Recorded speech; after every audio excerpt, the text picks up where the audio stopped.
Alrighty, All right, I we think we're are gonna get live. going. We all here? Groovy. Welcome to a sort of a last minute impromptu Informed Saints live stream. We've kind of had a big day today, though, wouldn't you say, Neil and Jasmine? Big historic Indeed. news in the church, to say the least. So, today was the reorganization of the First Presidency of the Church of Jesus Christ of Latter-day Saints. And none other than, drumroll, spoiler alert, Dallin H was named as the 18th president of the church this afternoon. But what's also exciting is, in addition to now having a new prophet, what's the Latin phrase for that, Neil? You studied Latin. Would it be habeam prophetum or whatever? What's the thing? I have no idea. That was like a whole lifetime ago that I studied Latin. I don't know. That sounds good to me. We'll go with that then. Habeam prophetum, in the person of Dallin H. Oakes. And we have his two counselors. So we have, and I know that like today we were all kind of, I'm sure everybody had like a bracket filled out on who's going to be the new prophet, right? Everyone was taking their bets. Not that you want to bet on who the new counselors in the First Presidency are going to be, but that's what everybody just was kind of doing, I'm sure. So we have officially now Henry B. Eyring and the dark horse candidate, D. Todd Christofferson, as second counselor in the First Presidency. Did you see that one coming, Neil? Yeah, as I told some friends in a group chat earlier today who had started a poll on who the counselors were going to be. I had already clicked. I had clicked Elder Christofferson and was about to submit my vote, and then I last minute decided to change to Elder Anderson. I suppose that was not spiritual prompting. It was not the Spirit that prompted me to do that, I suppose, because I was wrong. Elder Christofferson, now President Christofferson, was the pick. And honestly, he's someone that I had thought for a while could potentially be a counselor under President Oakes.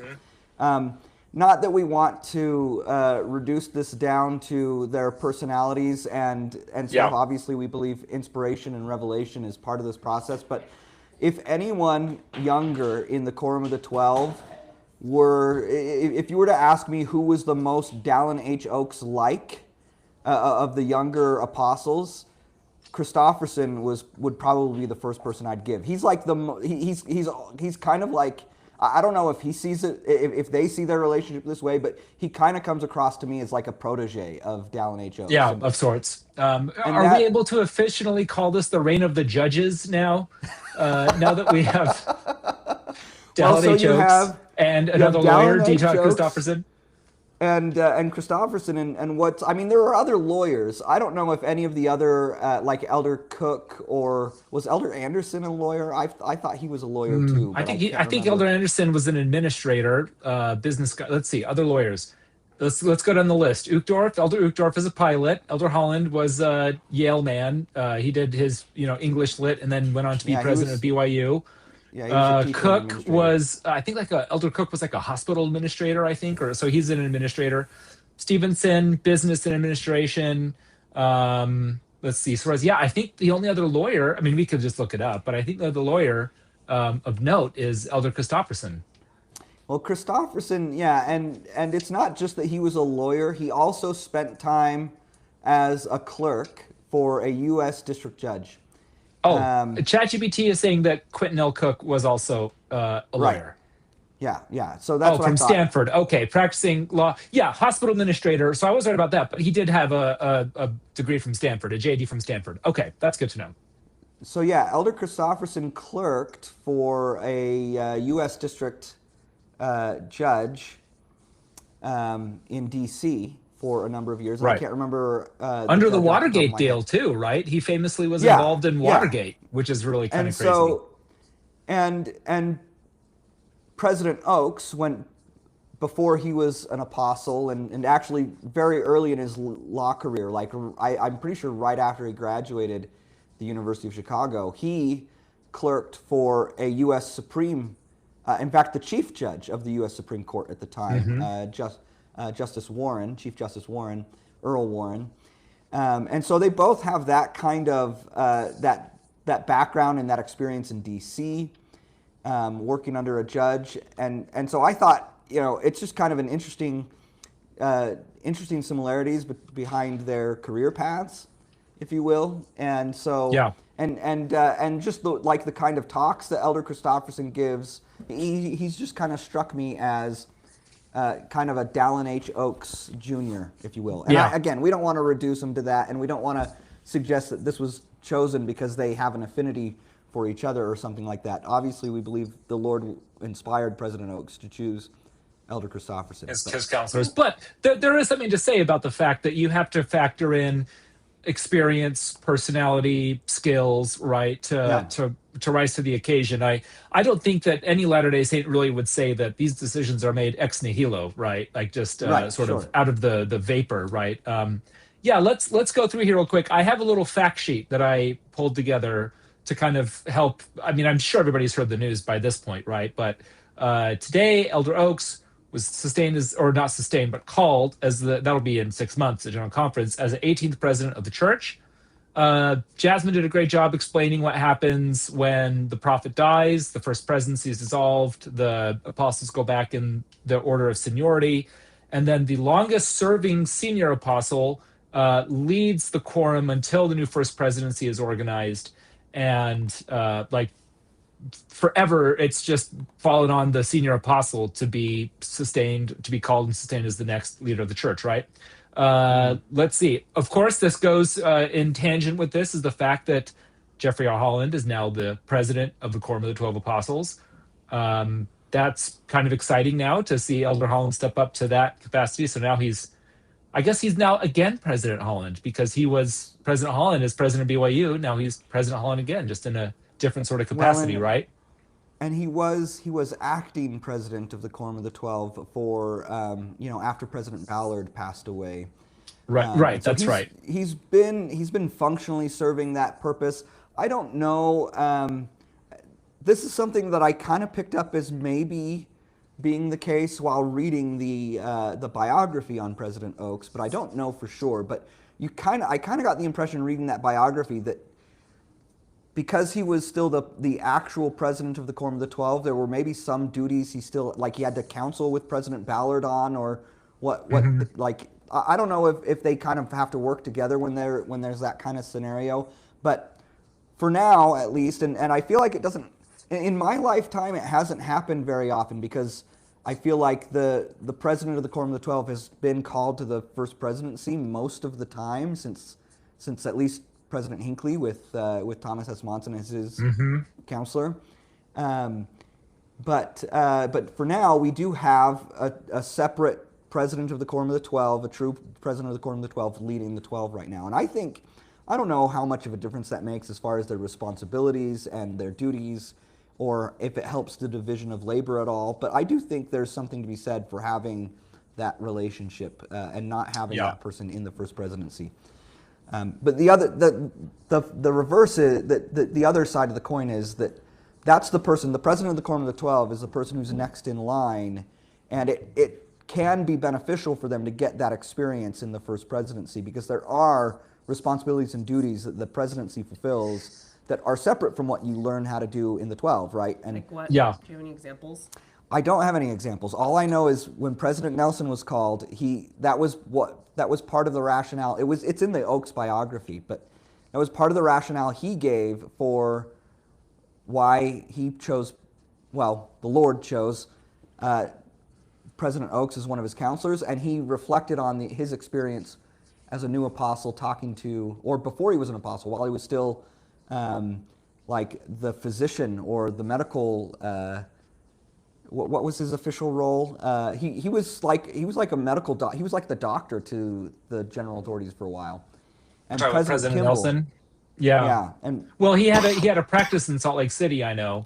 And I think that by dint of his church leadership roles that he had as well, he kind of became the de facto physician to the prophets, if you want to kind of call it that. So President Kimball confided in him when he was chosen, when he became prophet, that he hadn't had any experience in the First Presidency, and that left him kind of behind the curve. Feeling like he didn't know exactly what to be doing. And so And I can imagine President Nelson himself maybe felt similarly because he didn't have any experience in the First Presidency Yeah. when he became prophet.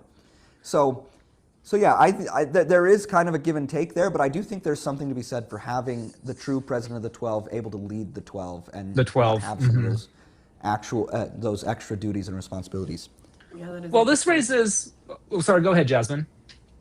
Go ahead. I was just going to say this kind of raises the question of, okay, so we have our new first presidency, Dallin H. Oaks, everybody knows and loves him, Henry B. Eyring, D. Todd Christofferson, who's, again, kind of the dark horse candidate here, if you want to call it that. What do we expect or think going forward are we going to get from this first presidency if we want to prognosticate a little bit, right? So like what do you suppose we should expect? And I feel a bit hesitant to want to speculate because there's that infamous, what was it, like CBS or MSNBC or NBC headline where it was like, don't expect a lot of change from Russell Nelson, the new Mormon prophet, right? The one that we kind of clown on a little bit because of how consequential and revolutionary President Nelson's. So you don't want to prognosticate too much on like, oh, he's going to do this or going to do that. But do you have a sense, Neil, and maybe Jasmine, when she's able to come back, are you expecting anything from a President Oaks administration, or are you expecting kind of business as usual? I do think it's interesting that we had the halt on temple announcements, right? And I believe Elder President, I'm sorry, I have to get used to saying President Oaks. I believe President Oaks basically said, in effect, we have so many temples already planned or announced that we're going to focus on, building those. And so I wonder, is that a sign of, look, I was in President Nelson's first presidency for so long, we're going to continue his legacy. Obviously, whatever the Lord, reveals to his servants, the prophets, for the need to adjust, they'll act accordingly. But, are we assuming sort of a continuation of the Nelson presidency? Are we thinking, hey, we're going to have X, Y, or Z new things introduced because President Oaks was, ready to instigate these things? I don't know. Do you get a sense for anything like that, Neil? Yeah, I don't know. Like you said, we like to clown on the headlines that said that President Nelson was unlikely to be a mover and shaker, that he was going to be conservative and there wouldn't be a lot of change. And as much as we like to clown on that, though, the truth is, that's what I believed. That's what I expected. Mm-hmm. I think we all expected that, right? I personally was expecting to have a fairly short presidency with Russell M. Nelson because he was already so old when he took over, right? He was already, what was he, 93 or 94? 93. By the way, we can mention that. The ages of these three men coming in the first presidency, Dallin H. Oaks, 93 years old. He was born in 1932, so he's the same age as President Nelson, or thereaughts. President Henry Nelson B. when Eyring, he took over. when he took office, right, when he became president. Henry B. Eyring, born a year later, so he's 92, born in 1933. And Elder Christofferson, I'm sorry, President Christofferson, again, I'm going to have to get used to that, was born in 1945.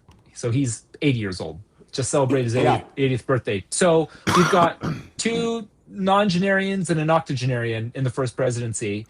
And I know that's a consideration for a lot of people is the age of these men. So I'm not one to besmirch the wisdom of the ages or of the aged, right? And I'm not going to be like the children that made fun of Elisha for being a bald head or anything like that. That's probably a bad policy.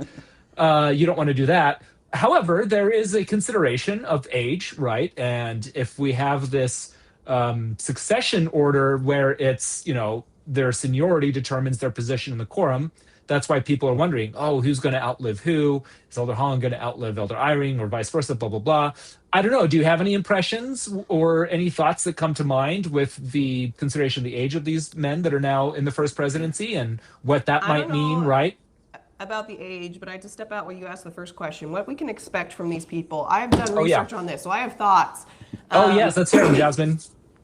So my research, ChatGPT, so take that for what it's worth. But basically, I went through and took every single talk from 1971 to now, and that's 500 pages of authored text. And I put in ChatGPT and asked it to detect patterns, themes, his favorite topics. I asked it all sorts of questions, and kind of I narrowed it down to there are 5 themes that he tends to focus on the most. Now, the 5 themes I detected was first, like clarity of doctrine, and he does that a lot through numbered lists. Number 2 is the covenant path and how the covenant framework of salvation. Number 3 is the doctrine of the family, which surprised me because so many people associate President Oaks with like the doctrine of the family proclamation. But the reality is that it's not 1 or 2. It actually is like number 3 as far as his most frequent topics he brings up. Then the doctrine of the doctrine of becoming as opposed to doing. That the gospel is not supposed to be a checklist. It's about like creating a new self. And then finally, having to be strong in the face of opposition, especially during cultural shifts. So I thought that was really interesting. I'm a little bit nervous about that last one because, like, it sounds that means that life's going to be a little bit hard, or maybe President Oaks is predicting that things are going to get challenging. It's portending omens for us, right? That kind of thing. I mean, I'm sure lots of people have seen the meme talking about how, like, oh, we had a doctor as prophet during COVID, and now we have a lawyer as prophet. What does that mean? Portend White horse prophecy, baby. The Constitution's going to hang by a thread. I'm telling you, it's going to happen. Yeah. I'll just share my screen because I do think it's the church actually has a new page where they talk about this. So they just put up a new page today, President Dallin H. Oaks, and so they have like some biographical facts about him, some pull quotes, and then a timeline of highlights from his ministry. Sorry, I'm like super sick today. And then key teachings. So these were the key teachings and themes they pulled out, which are slightly different from the ones that I detected. God has a plan for us, so plan of salvation. God has set the pattern for families, so like family proc stuff. Religious freedom is essential. I did not pick that up in my like little just quick study. Your ChatGPT summary. The 2 great commandments, so love God and love your neighbor. That one's interesting. I feel like he didn't, I could be wrong, but I feel like he did not talk about that earlier on in his ministry, but I have seen that more frequently from him in the last few years. Maybe that's just my recency bias. Agency to choose, and then making and keeping covenants. So I thought that was interesting that the official church kind of selected these as the main themes of his talks. So can we expect this going forward? Probably, but the reality is that, like, I don't want to make light of the prophetic mantle and the prophetic calling. Like, oh, he's always talked about these things, so he's always going to be talking about these things. We can just expect more hammering on his favorite topics. That's not how it works at all. I mean, everyone was super surprised with President Nelson. We thought he was going to be a fairly non-dynamic prophet, but he surprised all of us. And so who knows if this is really what we can expect with President Oaks, But it was interesting to still kind of like note for patterns. So I'll be looking out in future general conferences to see if these are themes he continues to focus on or if he takes us in another direction. Well, certainly I think that with any individual, there's certain like tent poles of their teaching or their personality that you can look forward to, right? I don't think I necessarily expect President Oaks to suddenly have a dramatic shift in like demeanor or what's important to him or certain things that are on his mind, right? That being said, I think you're right, Jasmine, that we don't want to pigeonhole these men into saying that, well, they're just going to be like, President Oaks is going to be the lawyer president. He's just going to talk about lawyer stuff, right? Like, I think we should be open to be surprised about what we might encounter from him during his tenure as president of the church, right? As we were with President Nelson. I don't know if Neil, if you have anything else to add to that, or if we want to jump to, there are a couple of comments we can look at here, but if there's anything you want to touch on either of these, or on the question of the age of these men, right, which I kind of brought up and some people are asking about. I don't know if there's anything you want to add to that. Yeah. I did want to jump back to the age conversation because, like I said, I don't want to try to make too many predictions because I didn't expect President Nelson to last very long. But we do have 2 members of the First Presidency already in their 90s here. But what I actually kind of find interesting from a different perspective is Elder Christofferson. He's 80, and he was born in 1945. And this is just kind of a gee whiz, I guess, in some ways, but he's going to be the first member of the First Presidency who doesn't have any actual memory of World War II that we've had since 1945. And that may not seem like it's all that significant or important, but I do think, like, it speaks to, like, for me, for all of us, really, World War II is just something we learn about in history books, right? But as far as like the church's institutional memory, right, and like the experience that's brought to the role of being in the First Presidency and being in the apostleship and stuff like that, the fact that we've had leaders who have who can remember what it was like during World War II, who have lived through those sorts of times, and then were at the head of the church leading it, right? Like that's part of what gives them a lot of the experience and the wisdom that they have, and like we have such a narrow perspective. We go through things like COVID-19 and stuff like that, and we think it's the end of the world. But because that's just because those are the big things that are happening in our lifetimes, and it's good to remember that the leaders of the church have been through and lived through difficult times of their own, different kinds of trying times, and so Right. it's kind of on some level it kind of feels like an end of an era or a transition of an era, if you will, that we now are getting people up into the First Presidency who do not have memory of World War II. And obviously in the next probably 10 years or so, there aren't going to be anybody left in the entire First Presidency or Quorum of the 12 who have that as a living memory. So I think it was you who pointed out that like President Nelson has lived through half of church history, which is kind Yeah. of mind blowing to think about.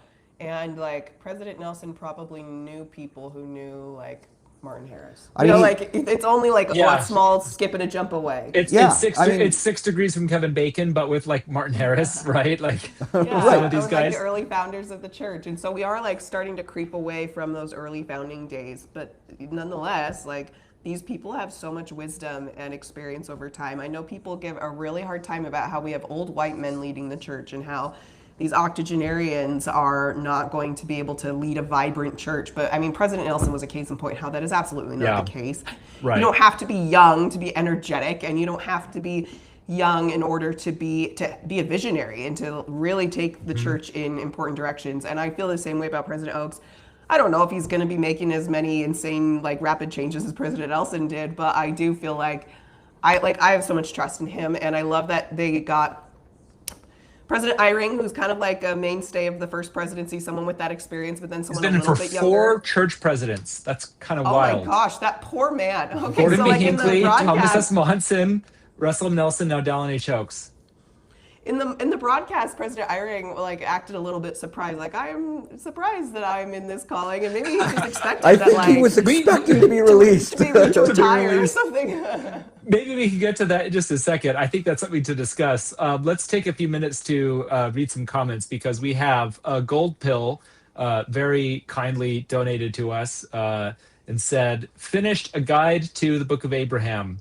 I hope it wasn't too disappointing, gold pill, but thank you. Finished a guide to the Book of Abraham. Love you guys. Also loved Neil's response to Trent Horn on the plates, and Jasmine is a top-notch apologist. Hear that, Jasmine? You've got a fan. Love you guys. And then gold pill says this, and another commenter up above, Companionship Study Pod, asked this too about who do we think the next apostle is going to be. So Companionship Study Pod asked, do you have an estimate when we might see the new apostle called? And Gold Pill says, Elder Ahmed S. Corbett for the next apostle. So do we want to take a moment and ask about this? Because remember, you'll recall, Patrick Kieran was called to the 12, not at General Conference. It was announced that he was called, and then he was sustained at General Conference some months later. And so hypothetically, we could get a call tomorrow, right, for a new apostle or something. Not even I don't know. hypothetically. I do think it's probably likely that we get a call before General Conference because we've got a full 6 months, and the quorum, Yeah. like, they don't just sit around. They've got a lot of stuff to do. They and so got a lot need of stuff to someone do, fill so- those roles. Yeah, Yeah, I think there's a good and- chance. Do we want to make a apostle prediction since we're in a speculative I'm mood here? terrible at this, and I don't want to like trivialize the sacred process of calling an apostle. I know a lot of people have mentioned Elder Corbett. A lot of people have mentioned Yep. Kevin Brown after giving that fiery oration at General Conference. It only took one talk for I him to know. get to the top of everybody to everybody's want- And yeah. like see, apostle that one list. I have a little bit of a problem with. Not that, like, I loved the talk and I thought it was amazing, but I hope we never take charisma as like a sign of being called of God. Of you being know, good. like, Yeah. yeah, God calls all sorts of kinds of people, and we need all of them. That's though. very I true. certainly do love charismatic oration. I will say, really like. Go ahead, Neil. Well, I was just gonna say I really like the Ahmad Corbett prediction. It's one that he's one that's been on my radar as a potential apostle. Not that my radar means anything, because the last several that have been called have not been on my radar at all. So, so take that for what it's worth. One thing that I think might be interesting to keep an eye out for is President Oaks never served in the 70. And he was never even an area authority, right? His highest, as far as I can tell, his highest calling before becoming an apostle was a counselor in the stake presidency. Wow, I didn't know that. And he was literally just a gospel doctrine teacher. He was literally just a gospel doctrine teacher. He was also a Utah Supreme Court justice, but hey, that's you, Neil. Could you imagine teaching gospel doctrine and then getting called to be he was a gospel doctrine teacher, and then President Hinckley called him, and he was asked to be an apostle. So, so maybe the common people you think of as being on the short list for apostle, like maybe President Oaks throws us a curveball. He kind of came from outside the normal circles. So maybe he picks someone who's not currently in the higher leadership structure. Could you imagine? Could you imagine getting a phone call from President Oaks, but it goes to your spam folder or something like that, right? Like, because it's an unlisted number. No, I just wanted to say, Jasmine, your point is very well taken. That we don't want to trivialize the sacred process of calling new church leaders. I think so. I think of it in these terms on a certain level. It's similar to when new temples are announced and people get excited and, to the point where President Nelson had to say, we ask that you just, reverently be happy and use your inside voice, right? When we announce new temples, right? I kind of get the same sense when we are talking about who do you think the next apostle is. And it can obviously become kind of, crass, or you can overdo it. But like, if we genuinely have affection for these men and we look up to them as our leaders, I think within the bounds of good taste, and I'm not saying this to cheer you out or anything, Jasmine, right? But just I think within the bounds of good taste, it's fun to at least think about it and sort of prognosticate a little bit. But your point is very well taken, right? So we do want to be careful not to turn into like the NBA draft or something, right? Right. You don't want to like make betting pools about like what's going to happen at General Conference, who's going to get called necessarily. But like, I think it is a mark of how much admiration the church has for our leaders that we are so invested in wanting to like figure out who's the next one going to be. I mean, it's a show of affection. It's a show of love that we are invested in these predictions. And it's exciting. Like, guys, we have apostles of the Lord Jesus Christ, right? And it's exciting to find out who the next one's going to be, right? It's just that's an exciting thing. Yeah. Like, I don't think it's a bad thing to be excited about that and to be excited to see who it's going to be, because, I grew up, my formative years growing up, I think this is true for Stephen and Jasmine as well, were really that period between 1995 and 2004 when we didn't get any new ones, right? Because nobody, like the whole First Presidency and Quorum of the 12, that for like a 9-year stretch, nobody died, and so there was no new callings for a long time, and it was really stable, and that was great in a lot of ways for a lot of things, but it's always kind of nice to see some new blood, some younger blood come in and see what they can do and see how they can serve. And like I said, it's just like we shouldn't take for granted the fact that what we're talking about is apostles of the Lord Jesus Christ. And we're talking about a new apostle of the Lord Jesus Christ being called, and that's really not that common of a thing when you look at the big picture. I mean, a new president is a pretty rare thing, and this is only the 18th president of the church in what, 200 years or just 200 about years, in almost 200 years, right? Yep. And so by the way, I was ahead. just going to say, Neil, you saying that just reminded me of this totally random thing. You unlocked a core memory in my brain. As a kid, when I was in elementary school and I was learning about the US presidents, I always thought it was so weird and unfair that we had so many US presidents, but so few church presidents, right? Like, because I'm learning in primary all the church presidents up to Gordon B. Hinckley. And then I'm learning about like all the, we've had at that point, like 40 something presidents, right? I'm like, why don't we have more presidents for the church? That's so weird. It was just kind of funny. So you're mentioning that. But no, it does give you perspective on, okay, so this kind of brings us perhaps to something we could discuss, and maybe I can get your thoughts on this. So at the announcement this morning, it was basically announced that who the counselors, he was calling his counselors, President Oaks, was a surprise to them, right? So apparently, as I understand, and Jasmine, you did a video on this, like it's the tradition is to do it on a Sunday after the funeral. And that's what President Nelson did. And he called everybody in and they had a big deliberation. And according to the biography of President Oaks by Rick Turley, uh, by the way, tune into Informed Saints. We're planning on interviewing Rick Turley about that biography, right? So make sure you like and subscribe. So according to that biography, President Nelson called the entire quorum in and like one by one interviewed them and got feedback and perspective on stuff. It sounds like here that like literally they woke up this morning and they're like, hey, by the way, you're going to be the new First Presidency. You in?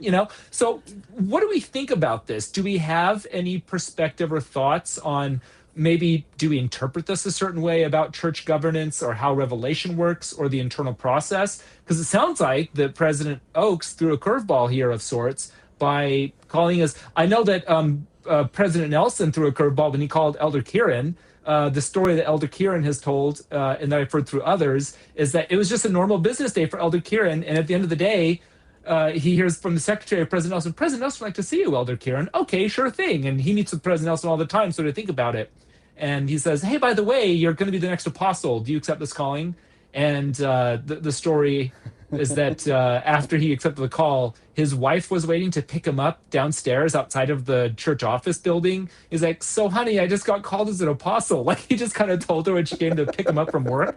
So what do we think? Do we have any thoughts on this about like what this might say about the process of church leadership, process of revelation, governance, any of that kind of thing? I think that, well, the first thing it says is that like norms that aren't established by revelation are adaptable and changeable, right? They don't have to be followed exactly. So, and I suspect that it mostly was just scheduling issues that kept him from maybe meeting on Sunday. I know that Elder Stevenson was in Elko dedicating a temple. I kind of thought Elko's not that far away. Maybe they could have do it in the evening. Squeezed it in. Yeah. But so I think that's kind of the first thing. But I do think, I doubt that this happened all at once, though. Like, President Oaks has been, as president of the Quorum of the 12 and with the First Presidency dissolved, he has been at the head of, the quorum is at the head of the church, but he's at the head of the quorum. And I think it's, I'm sure he's been thinking about who would be good counselors and who he should pick, and he's been praying about it. And just because he hadn't yet been set apart officially as the president of the church doesn't mean it wasn't within his purview and within his stewardship to start receiving revelation and promptings and inspiration about that. And so I imagine this is something, this happened really quickly for everyone outside of President Oaks, but it's been how many days now? This is the longest apostolic interregnum we've had in a long time. So he's been probably thinking and praying about all of this entire time. I'm certain. Go ahead. I was just going to say, I imagine he came into the meeting this morning just kind of pretty much ready, like, okay, I've had all this time to think about it. I've picked it. Though, I mean, obviously, caveat, none of us know exactly what happened behind the curtain, right? Like, we weren't there. But I'm just saying, I think he probably was pretty well prepared with the direction he wanted to go and who he wanted to pick. It was just a matter of the right time to do it. One thing I thought was super interesting about President Nelson's funeral is that President Oaks spoke at President Nelson's funeral, and he said, he had been in the Quorum of the 12 a long time, and he was, a very sincere, thoughtful person, but he never, talked as much as some other people in the Quorum as actively engaged, mostly the lawyers. And it was kind of like a self-deprecating joke about how President Oaks probably is pretty vocal in those Quorum discussions. President Nelson was more, just would sit and listen. But then when he became prophet, everyone was just blown away at how decisive he was and how much change he made. And President Oaks at least chalked that up to his career experience as a surgeon, because the reality is, a surgeon can't take the risk of deliberating over anything. He has to make very quick decisions, life-saving Unlike, decisions. say, a judge or a lawyer. Unlike a lawyer. And so as I'm thinking about what we can expect from President Oaks, I do wonder if there's going to be a little bit more thoughtful deliberation and discussion when decisions are made, instead of President Nelson, who, according to President Oaks' address, was like, why are we doing this thing? Do we have to do this thing? Let's not do this thing. And then just would move forward and make policy changes like that. Yeah. On the topic of choosing new apostles, one of the commenters, I hope I get your name right. I'm sorry, Brigham Equinto. Sorry if I butchered that name. Said this is what the original 11 were talking about before Matthias was called. That's a deep cut, going back to Acts chapter 1, when we call Matthias to replace Judas. And if you don't know the story, I have it up here in front of me. We don't have to read the whole thing, but basically, after the ascension of Christ, the apostles returned to Jerusalem, and it says they all arrived. They went to upstairs to a room where they were staying, and then it says who was there. Interesting. They joined together in constant prayer along with the women and Mary, the mother of Jesus, and with his brothers. That's kind of interesting. Peter gets up and he gives this big speech, and basically it's like, hey, we have to call a new apostle, right? Because of that unpleasantness with Judas. So it says in verse 21, therefore it is necessary to choose one of the men who have been with us the whole time the Lord Jesus was living among us, beginning from John's baptism to the time when Jesus was taken up from us. For one of these must become a witness with us of his resurrection. So they nominated 2 men, Jesus, called Barsabbas, also known as Justus, and Matthias. And they prayed, Lord, you know everyone's heart, show us which of these 2 you have chosen. And they cast lots, verse 26, and the lot fell to Matthias. So he was added 11 apostles. By the way, I will pay 20% tithing if they cast lots to pick new apostles. That would be awesome. We got to bring that back. There was an incident in that's talked about in the biography of President Oaks that I think I shared it with you guys. Oh yes, about calling the new stake presidents, and right. And it was like, I can't remember exactly what the details were, but it reminded me of casting lots. It's like they basically what they did was they had like 2 names of people to call, and they just prayed, and then they each independently wrote the name they felt prompted to write as the next president, and then all 3 of them had written the same name. And so it was that's like casting lots, basically. Yeah, basically. No, that's super based. Anyways, I just bring it up to say this. If you notice from this New Testament account, the apostles get together, they sort of collaborate and discuss with each other. It includes prayer and fasting. It includes a process of deliberation, and then they take it to the Lord. And I'm certain that that's the process that President Oaks followed and that other church leaders have followed in the past, right? I certainly don't think anybody could reasonably think that President Oaks just woke up this morning and decided, I think I'll call these 2 guys, right? I'm sure that even though we do have an orderly process, and I understand why that process is there, it's to avoid politicking, it's to avoid sort of, behind the curtains, smoke-filled rooms where you politic and maneuver and outmaneuver each other, is to avoid all that unpleasantness. But even though there is a routine for choosing the new president of the church and the new First Presidency, there nevertheless are these steps of deliberation, of questions, of fasting and prayer before taking it to the Lord. So thank you for that comment there, pointing out the original 11. I think that's interesting. You brought up Catholic conclaves and how they will often choose the next pope by having a conclave where all the cardinals go and get sequestered, and they kind of deliberate and they counsel and they maybe even debate a little bit and politic on who should be the next pope until they all come to a decision. And you see the white smoke coming out of the chimney. And people have, wondered what's the virtue of that system versus ours, where it's just based on seniority. And some have pointed to the pragmatism of our system, saying it's always just the next oldest apostle. Like, how on earth could that be inspired when it's just like the next guy in line, and it's like usually a really old guy, he's lived a long life. But I really admire the Catholic Church for a lot of the things they do, but I really have come to appreciate our own type of succession, because as we talked about earlier, it guarantees someone with a vast amount of experience, of life experience, but also experience within the church structure, because you have to have been an apostle in order to eventually be a prophet. So that's going to give you decades of experience in church administration. That just, I think, opens the doors to revelation. I mean, as you're tuned into those issues, good information leads to good inspiration, all of that. And so I feel like it's a really, I love our system, that there's just stability, there is consistency, there's experience, there's wisdom, and there's inspiration that goes into that process, even if it is somewhat mechanical. And I do think what you were talking about earlier, Stephen, that there's still an orderly process. Even though we know who's next in line, they still have to have the whole quorum come together, and the whole quorum has to agree that it's time to reform the First Presidency, and all these steps have to be taken. and they all have to feel good about ordaining the next prophet or the next president of the church, and sustaining them and setting them apart. I think there is something to be said for that. That there's kind of a checks and balance system there too. Like, if for some reason or another it's not appropriate to do that at this time, or if there is some kind of reason or issue that shouldn't happen, like, we can trust that one of those 13, 14 men, that's usually how many are left when after the president passes away, right, is going to have reservations and is going to speak up about them, right? And so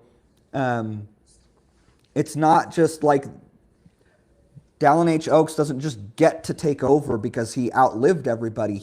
His peers, who have worked closely with him for decades now and know more about the measure of the man and his character than probably anybody else at this point, his peers have to agree that now is the right time for him to lead the church and to form a new First Presidency. And that, I think, is an important kind of, like I said, a check on the process to make sure it really is going according to the Lord's desires. And I think that's right. And one thing to point out, and I think this is true both for Catholic succession as well as Latter-day Saint succession, is in both instances, like, if to be fair to our Catholic friends, when you talk to them and you ask them about the conclave and the process of submitting ballots and voting and all this stuff, right? Like, they genuinely believe that God is directing the process behind it, right? That the Holy Spirit is inspiring these cardinals to pick the right person who God has called to be the next pope, right? We would say, in a similar vein, I imagine, we believe in a God who knows when the time is right and ready for you to pass to the side of the veil, when your life has been fulfilled, right?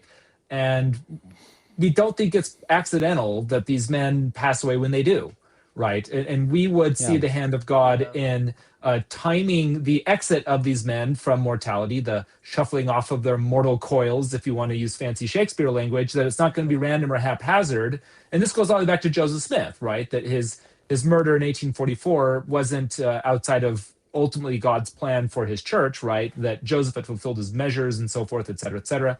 So I think, whichever kind of route you take it, ultimately what seems to matter is, do you recognize and see the hand of the Lord and the source of inspiration behind it, right? A less macabre way of articulating it is, we do believe in a God that knows how to put people in the right place at the right time. Yeah, there you go. Yeah. That's a much simpler way. That's a better way to say it, Jasmine. How about this for something to think about here? And then we can get to a couple more. I'm seeing a little more comments we can maybe highlight. What challenges or opportunities do you foresee for President Oaks and this new First Presidency? I mean, we all kind of joke about, the White Horse prophecy, the Constitution, the lawyers, but like, in seriousness, what do we think? Do we anticipate President Oaks will have to address or will have to face challenges, opportunities, right? He even said himself, we don't have the answers to all the world's problems, but we do know that God loves his children, has a plan for all of them, and so forth. So what do we think is on our radar for President Oaks to address? What are going to be the most sort of, both internally and externally, some of the more serious things that he's going to have to confront, that he's maybe inherited, or that we can see stuff on the horizon that he's going to have to lead us through? Well, I think, for one thing, right, the logistics of all the temple building that's already underway, right, are things that President Oaks and his counselors are going to have to continue it. And that's not to say the logistics of all this temple building has been going on now for a few years since President Nelson. But I mean, you talk about how he put a pause on announcing new temples and stuff. Like, I think a big part of that is the logistics of temple building. I mean, the resources and materials and the costs there. I think that's going to be a challenge, or I don't know if a challenge is quite the right word, but that's something that this First Presidency is going to have to continue to work out and deal with, right? Is how do we get all these temples built? I don't think we're actually going to see a significant slow in the announcement of new temples. I think it's just going to be on pause for a little bit, and then once we get caught up on building, we're just going to see an explosion again. But I think one thing that he's definitely going to have to confront and address is the LGBTQ stuff, because I know that's kind of what he's controversially known for, is standing by the doctrine of the family, defending the family proclamation. And I've already seen myriad comments of people talking about how he's bigoted and he is doing so much harm to our LGBTQ brothers and sisters and things like that. And so I think that's clearly, like, that's a reputation thing that he has going into this presidency that he is either going to, lean into or maybe soften. I don't know what that's going to look like going forward, but it has been interesting to see that we've, like 5-10 years ago, there was just this explosion of atheism, this explosion of the religious nuns, where people were disaffecting from religion at alarming rates. And with that was a lot of LGBTQ activism and ideology. And that hasn't gone away at all, but we have seen a slight cooling of that trend in the last 2 to 3 years. And so I don't know what that means for us as a church, how many members of the church really are just super gung-ho about the family proclamation versus how many that's point of pain for them. But I do believe that that's definitely going to be something that President Oaks is going to address at some point and make his position clear on, whether he's going to keep to that line or soften his language. I don't know. Obviously, he's not going to soften the doctrine. The doctrine's the doctrine, but Right, but yes, but the approach to it, right? How much do we have a continuation of, if not doctrinal, sort of rhetorical conservatism, right, on some of these issues, as opposed to adaptation in some ways, which even in our lifetimes we've seen some of this, right? I can recall some of the sermons at General Conference that Elder Uchtdorf gave, or President Uchtdorf, right, that for a lot of people were, it's kind of phenomenal, right? Because for the first time, we're kind of saying this at General Conference, right? Famously, frankly, sometimes church leaders have made mistakes or done things not within harmony of our teachings or whatever, right? So yeah, maybe not doctrinal adaptation or shift, but I don't know, tone, the vibe check at General Conference. I don't know, are we going to see that, or are we going to have it? I don't know. That's kind of interesting. Yeah, I do think it'll be interesting because there's a perception of him as far as tone and stuff, and I'm not sure it's entirely justified, if I'm being honest, because I think that he's more compassionate than people give him credit for, and so there is kind of a perception, and I he's kind of the bad cop. Yeah, he's got a reputation for that, even though he's a loving, humorous guy. Yeah, I think that it'll be interesting to see if there is maybe a tone shift from him at all, that maybe changes that perception a little bit. But I think that another challenge that they might be seeing on the horizon, and this could speak to the importance of both President Oaks and President Christofferson in the First Presidency, is religious freedom. Yeah, that's what I was thinking of. That hasn't so much been a strong theme of his General Conference addresses, but that has been a strong theme of his addresses he's given to the public outside, public addresses he's given outside of church settings. He's frequently been invited to different conferences and things like that where he's spoken on religious freedom, and that's kind of been an area of his expertise. He produced scholarship on religious freedom, legal issues when he was a legal scholar, and it's something that, with the advent of more and more people not identifying with a particular religion, public perception and opinion about the importance of religious freedom has waned a little bit, right? And so that's something that to keep an eye on as to what kind of developments happen over the next few years in that way. And those are potential challenges, right, that Oaks and his First Presidency will need to maybe have to take head on. I want to just point out one of the comments here from the Yiggids. I don't know that. The YGDS, the Yiggids. Yeah. People treat him like he is harsh because he has deep voice. People pay much more attention to how you sound than to what you actually say. I think that is an interesting point because he does have a very deep voice. And I know in my own experience, people find my voice annoying sometimes and shrill and grating. And I do think there is something to the fact that the deeper your voice is, the more authoritative it sounds. Whereas the higher it is, sometimes the softer people interpret that. And so, Hmm. you know, moms, when they're talking to their kids, they're talking in baby voice and high pitched tones because they're more likely to receive that better and feel like it's non threatening. And so there's obviously virtues to all kinds of vocal registers. But I do wonder to what extent his actual delivery impacts Hmm. people's perception of him, because I love his authoritative voice. I feel like it's like an anchor and it's something I can just count on and rely on. Like he's going to have the answers. And I Yeah. do think, as far as a tone shift goes, I think it's worth noting that like I felt like there was already a tone shift even just with this last conference. Like I don't think I'd ever, in my memory at least, maybe it's happened, but I just don't remember.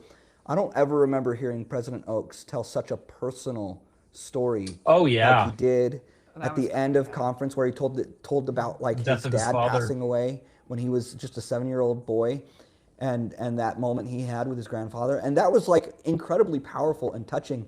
And like I said, I don't think I've ever seen him get that personal before. And so I don't know. In fact, that's going to be my prediction, is we're going to see President Oaks get more personal More personal.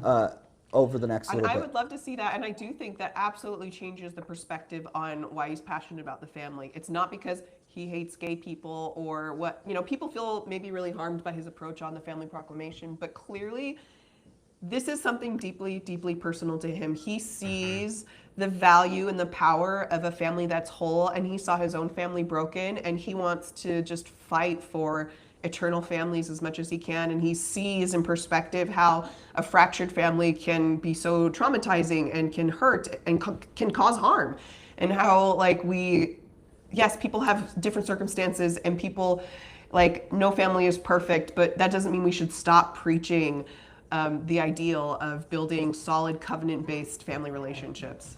Yeah, And to I think that, that explains it very well, Jasmine. I think anybody who believes that President Oaks is his stance on LGBT issues is motivated by some kind of personal animus or bigotry or bias against gay people, I would recommend that you go read the biography of President Oaks from Rick Turley, who I should mention draws directly from many of President Oaks's unpublished journals. He kept extensive journals and other papers. yeah. You do not at all get that sense from this man personally. It seems to, as Jasmine was saying, I don't want to mind read it here entirely, but from the sense of the biography, I get that his passion for for stable family structures and religious freedom, those are, as a constitutional scholar, those are both very serious and high up on his priority, right, to maintain those things. So I think that Well, much better explains the approach that he takes on some of these issues than the claims that he's just like an old white man bigot who hates the gays, right, which is what you hear routinely.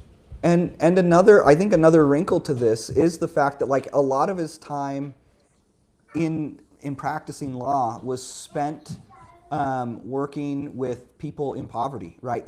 Yeah. He dedicated a lot of his time to doing pro bono work, or like trying to figure out how to make legal services affordable to people in difficult situations, in poverty and things like that. And he even I know people back in Washington, like for a while he was consulted by the government and put in positions where to like provide policy recommendations for how to better help people in poverty get legal services and stuff. And I think that close personal work with people in poverty probably exposed him to a lot of the kind of problems that come when you don't have two parents in the home, and you know, and the impact that can have on you know, when you don't have that stable family structure, right? Yeah. And so Right. I think that's probably coloring his perception as well, right? But he was very like the reason he worked with people in poverty is because he cared a lot about them, and he wanted to be able to help them, and he wanted to provide services Totally. to them in a You way that get would be that in the affordable, biography in spades. right? Yeah. And so I think he cares a lot about people, and he cares a lot about figuring out how we get people to their best, put people in the best position to succeed. And he Yeah. knows from direct experience that stable family structure is a big part of that, right? Well said. I'll just add one more little thing, and then we can kind of wrap up here since we're almost at the top of the hour of our broadcasting. I mean, I am not a doom and gloom the sky is falling with AI, but I think that AI and other technology is a big thing that the church is going to have to confront. Yeah. Within our lifetimes, we are going to be getting AI deepfakes of general authorities saying and doing things, right, that nefarious actors are going to use, among other problems with AI. I actually overall love AI. Like I said, I'm not a doomer gloomer kind of guy here, but I'm also realistic about the nefarious capabilities. So I think that one thing that he is going to face, he and other church leaders for the next foreseeable while, is going to be navigating these technological advances that we are seeing before our eyes. We're living through like a new industrial revolution, if you think about it, which is kind of nuts with what AI is doing. So I think that's something that's definitely going to be a challenge that they're going to have to confront. In addition to everything else we've talked about. Just looking at a couple more comments here, I wonder if there's anything. By the way, I have to say this from the amazingly named Starbase Kolob, the commenter. Fantastic name for a YouTube commenter. He just made this joke that I'm mad that I haven't thought about this earlier. He says, as a Pokemon fan, Professor Prophet Oaks is great for all the children of God. I love Pokemon myself, and so calling him Professor Oaks, anybody who's played the games, Professor Oak, who gives you your first Pokemon in Pallet Town in Gen 1 games. So I'm going to have to call him Professor Oak from now on, because that's pretty great. So thank you, Starbase Co-op. That's pretty funny. I'm just, we have comments sort of giving anecdotal accounts of President Oaks being personable and kind, and having a good sense of humor, things like that. This is a funny one. This is a good one. Also from the YGDS. My mother met him decades ago and said he was basically a teddy bear. That's a fun way to kind of think about President Oaks, I guess. I don't know. Is there anything else maybe we want to tackle here before we wrap up? Any additional points, right? I guess. Hail to the prophet, sustain the prophet, God bless him. Sustain the prophet, that's right. I'm really excited for President Oaks' leadership. I think it's going to be, it's going to be solid, it's going to be consistent, and I hope, I'm already inspired by him, seeing the more personal side of him this last Toronto conference, and I'm so excited to see more of that. Yeah, well, here's to hope that he lives to the age of a tree, right? And as the saying goes. By the way, before we log off here, I think it would behoove us to shamelessly plug the fact that we have a new episode of Informed Saints that came out this week. And I know that everybody's excited about the news of a new First Presidency, but if you happen to find a few moments to spare, might I humbly recommend that you look at our new episode that dropped on Sunday. It is on the ever interesting and pleasant and definitely not full of weirdos in the comments subject of Nazi Germany and Latter-day Saints in Nazi Germany. This has been my favorite episode we've done so far, because this is just a period of history I was less aware of, and so it was fascinating to learn more about that. But it's also been fascinating to see the comments. So many people are are Nazis. Yeah, I mean, it's. I feel like Instagram is leaking onto YouTube now, right? Like, and all this kind of stuff. So, anyways, also, we will not coming Sunday, I think we're having another episode. I don't remember which one. I think it's the one we're going to do on polygamy denial. Polygamy deniers. Oh boy, we're gonna have fun. We have Nazis and polygamy denial all in 1 week, ladies and gentlemen. So, and guess what? We're filming some new episodes this week as well. So we have a fresh batch of content for Informed Saints. So, my shameless call out to hit that, smash that subscribe button, hit the like button, do the little bell notification. You get the point. Yeah, so check out a new episode. This has been great. I don't think we have anything else to add to this. Hail to the prophet indeed, Jasmine. We will see President Dallin H. Oaks. I almost called him Dallas H. Oaks like Elder Stevenson did. Dallin H. That Oaks. was the funnest part. We will Elder Stevenson. For Elder Stevenson. To quote the evergreen meme from Star Wars, Senator Palpatine, we will watch your career with great interest, and that goes for the career of President Dallin H. Oaks as the prophet, seer, and revelator of the Church of Jesus Christ of Latter-day Saints. Thank you, everybody, for tuning into our live stream. We appreciate it so much. Like I said, please check out our channel if you haven't subscribed yet, see our other videos, and we will catch you next time. Have a good evening. Have a good night.